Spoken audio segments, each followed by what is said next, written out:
আলোচকবৃন্দ এবং সম্মানিত সাংবাদিক ভাইদের, যারা অক্লান্ত কষ্ট করে নিজেদের মূল্যবান সময় নষ্ট করে আমাদের আজকের আয়োজনে এসে আমাদেরকে ধন্য করেছেন। আল্লাহ তাআলা আপনাদের সকলকে উত্তম ও পরিপূর্ণ বদলা দান করুন, আমিন।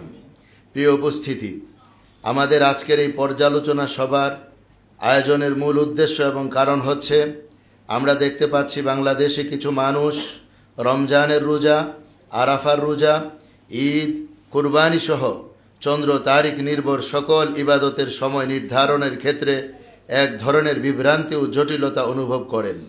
কেউ মনে করেন সৌদির সাথে মিল রেখে রোজা ঈদ পালন করতে হবে, আবার কেউ মনে করেন এখন আর চাঁদ দেখার কোনো প্রয়োজনীয়তা নেই, জ্যোতির্বিজ্ঞানের হিসাব তথা লুনার ক্যালেন্ডার কিংবা হিজরি ক্যালেন্ডার মোতাবেক এগুলো পালন করতে হবে। আবার কারো কারো বক্তব্য, পৃথিবীর যে কোনো দেশে চাঁদ দেখা গেলে তার সংবাদের ভিত্তিতে সবাইকে রোজা ঈদ পালন করতে হবে ইত্যাদি। আবার আমরা বলি নিজ নিজ অঞ্চলে চাঁদ দেখার উপর ভিত্তি করে রোজা ঈদ পালন করতে হবে। এ সকল বিষয়াবলীর কারণে বাংলাদেশে কিছু মানুষের মধ্যে রোজা ঈদ পালনের ব্যাপারে এক ধরনের বিভ্রান্তি এবং অস্থিরতা বিরাজ করছে। চলমান এই বিভ্রান্তি ও অস্থিরতা দূর করে সঠিক পথ দেখানোর লক্ষ্যে আজকের এই পর্যালোচনা সভার আয়োজন করা হয়েছে। প্রিয় সুধী ও সাংবাদিক ভাইরা, আমরা আশা করি আমাদের সম্মানিত অতিথি এবং আলোচকদের আলোচনার মাধ্যমে আপনারা এই বিষয়ে পরিষ্কার ধারণা পেয়েছেন। প্রিয় সুধী ও সাংবাদিক ভাইরা, আপনাদের মাধ্যমে আমরা সকল মুসলমানের কাছে পরিষ্কারভাবে এই মেসেজ পৌঁছাতে চাই যে রোজা ঈদ পালনের বিষয়টি চাঁদ দেখার সাথেই সম্পৃক্ত, লুনার ক্যালেন্ডার কিংবা জ্যোতির্বিজ্ঞানের হিসাবের সাথে সম্পৃক্ত নয়। আর এটি ইসলামের বিধান, কেননা রাসূলুল্লাহ সাল্লাল্লাহু আলাইহি ওয়াসাল্লাম ইরশাদ করেন, সুমু লিরুয়াতিহি ওয়া আফতিরু লিরুয়াতিহি ফাইন গুব্বি আলাইকুম ফাকমিলু ইদ্দাতা শাবানা 30। সহিহ বুখারী হাদিস নম্বর 1909। হুজুর সাল্লাল্লাহু আলাইহি ওয়াসাল্লাম ইরশাদ করেন, তোমরা চাঁদ দেখে রোজা শুরু করবে এবং চাঁদ দেখে রোজা ছাড়বে। আকাশ যদি মেঘে ঢাকা থাকে তাহলে মা শাবানকে 30 দিন পূর্ণ করবে। অপর এক হাদিস শরীফের মধ্যে আল্লাহ নবী সাল্লাল্লাহু আলাইহি ওয়াসাল্লাম আরও গুরুত্ব সহকারে বলেন, লা তাসুমু হাত্তা তারাউহু ওয়ালা তুফতিরু হাত্তা তারাউহু। আল্লাহ নবী ইরশাদ করেন, চাঁদ না দেখা পর্যন্ত তোমরা রোজা শুরু করবে না এবং শাওয়ালের চাঁদ না দেখা পর্যন্ত অব্যাহতভাবে রোজা রাখতে থাকবে। যদি আকাশ মেঘাচ্ছন্ন থাকে তাহলে মাস 30 দিনে পূর্ণ করবে। আমার ভাই ও বন্ধুগণ, অপরদিকে আপনারা লক্ষ্য করে দেখবেন, ইসলামের সূচনা কাল থেকে নববী যুগ, সাহাবা যুগ, তাবেঈ যুগ থেকে অদ্যাবধি সমগ্র বিশ্বের আলেম উলামা, মুসলিম জ্ঞানী গুণী ব্যক্তিবর্গ সহ সকলেই এই বিধানের উপর নিরবিচ্ছিন্নভাবে আমল করে আসছেন। প্রিয় উপস্থিতি, পৃথিবীর কোন এক প্রান্তে চাঁদ দেখা গেলে ওই চাঁদের সংবাদের ভিত্তিতে সমগ্র পৃথিবীর মানুষের উপর রোজা ঈদ পালন করা আবশ্যক কিনা এ ব্যাপারে পূর্বসূরি উলামা ও ফকিগণ থেকে দু ধরনের বক্তব্য পাওয়া যায়। প্রথম বক্তব্য, দূর দূরান্তের শহর নগরের কোনো এক অঞ্চলে চাঁদ দেখা অন্য অঞ্চলের জন্য অবশ্য অনুসরণীয়, কিন্তু এই ফতোয়ার উপর সারা বিশ্বের মানুষ আজও পর্যন্ত আমল করতে পারেনি, অর্থাৎ একসাথে রোজা এবং ঈদ বাস্তবায়ন করতে পারেনি। কারণ তখন থেকে ইন্টারনেট আবিষ্কার হওয়া পর্যন্ত যোগাযোগ ব্যবস্থা উন্নত না থাকার ফলে মানুষ জানত না দূর দূরান্তের দেশের চাঁদের সংবাদ। আর বর্তমানে যোগাযোগ ব্যবস্থা উন্নত হলেও সময়ের ব্যবধানজনিত সমস্যার কারণে এই ফতোয়ার উপর আমল করা সম্ভব হচ্ছে না। দ্বিতীয় বক্তব্য, দূর দূরান্তের শহর নগরের কোনো এক অঞ্চলে চাঁদ দেখা অন্য অঞ্চলের মানুষের জন্য অবশ্য অনুসরণীয় নয়। এই ফতোয়ার উপরেই 1400 বৎসর যাবৎ আমল চলে আসছে, আর বর্তমানেও সমগ্র বিশ্বের মুসলমানগণ এই ফতোয়ার উপর আমল করে যাচ্ছেন, যার কয়েকটি দৃষ্টান্ত আমি আপনাদের সামনে পেশ করছি। 2018 সালে 15 মে মঙ্গলবার যুক্তরাষ্ট্রের ক্যালিফোর্নিয়াতে রমজানের চাঁদ দেখা গিয়েছিল। পৃথিবীর অন্য কোনো দেশ তাদের সে সংবাদ গ্রহণ করেনি, অথচ সে সংবাদ moonsighting.com এবং অন্যান্য চাঁদের সংবাদগুলোতে প্রকাশিত হয়েছিল। 2022 সালের ঈদ উল ফিতরের চাঁদ সর্বপ্রথম আফগানিস্তান, নাইজার ও মালি এই 3 দেশে দেখা গিয়েছিল।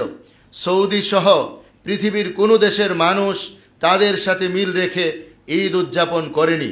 তবে বাংলাদেশের সাদরা দরবারের একাংশ সেদিন ঈদ উদযাপন করেছিল, আফগানিস্তানের সাথে তাল মিলে ঈদ উদযাপন করেছিল। তাদের আরেকাংশ পরের দিন সৌদি আরবের সাথে তাল মিলে ঈদ উদযাপন করেছিল, কিন্তু পৃথিবীর আর কোনো দেশ তাদের সাথে তাল মিলে ঈদ উদযাপন করেনি। 2025 সালের ঈদ উল ফিতরের চাঁদ স্বয়ং আরব দেশগুলোতেই 2 দিনে দেখা গিয়েছিল, যার ফলে প্রত্যেকেই নিজ নিজ অঞ্চলে নিজ নিজ দেশে চাঁদ দেখার ভিত্তিতে রোজা ঈদ পালন করেছেন। বর্তমানে আজকে ঈদ উল আজহার 2025-এর ঈদ উল আজহার চাঁদ মধ্যপ্রাচ্যে 1 তারিখে দেখা গেলেও মরক্কোতে চাঁদ দেখা যায়নি। ফলে তারা 7 জুন ঈদ উল আজহার ঘোষণা দিয়েছে। প্রিয় সদী, জ্যোতির্বিজ্ঞানের হিসাব তথা লুনার ক্যালেন্ডার কিংবা হিজরি ক্যালেন্ডারের অনুযায়ী রোজা ঈদ পালন করা সম্ভব নয়, কেননা তাতে রোজা ঈদ পালনের মূলনীতি চাঁদ দেখাকে বর্জন করা হয়। চাঁদের জন্ম এক জিনিস, চাঁদ দৃশ্যমান হওয়া ভিন্ন জিনিস। রোজা ঈদের সম্পর্ক চাঁদের জন্মের সাথে নয়, বরং চাঁদ দৃশ্যমান হওয়ার সাথে। এ কথা হাদিস শরীফে বিভিন্নভাবে বর্ণিত হয়েছে।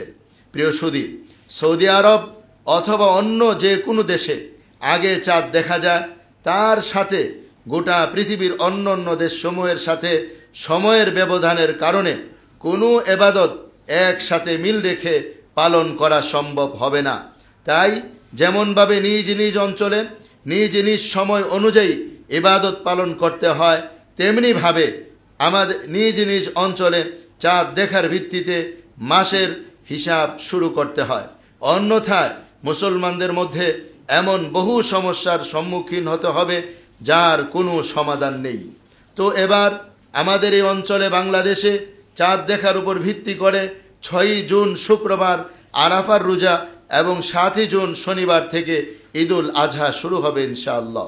প্রিয় সদী, আজকের এই আলোচনা সভা থেকে আমরা বাংলাদেশ সরকারের কাছে এই মর্মে আবেদন করছি যে চাঁদ দেখা কমিটিকে আরও উন্নত এবং তৎপর করার জন্য কার্যকরী পদক্ষেপ নিতে হবে। সেই সাথে সকল মুসলমানের জানা থাকা প্রয়োজন যে চাঁদ দেখা এটা কোনো কমিটির দায়িত্ব নয়, বরং এটা আমাদের সকলের দায়িত্ব। আমরা চাঁদ দেখব, দায়িত্বশীল ব্যক্তিবর্গের কাছে চাঁদের সংবাদ পৌঁছে দিব, তারা যাচাই বাছাই করে ঘোষণা করবেন। চাঁদ দেখার ব্যাপারে আমাদের উদাসীনতাই এ সকল সমস্যার জন্ম দিয়েছে।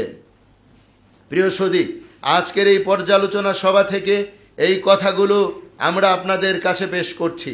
আশা করি সকল মুসলমান রোজা ঈদ পালনের ক্ষেত্রে সকল ধরনের বিভ্রান্তি এবং জটিলতা থেকে বেঁচে সুন্নাহসম্মত পন্থায় চাঁদের তারিখ নির্ভর ইবাদতসমূহ যথাযথভাবে পালন করতে পারবেন ইনশাআল্লাহ।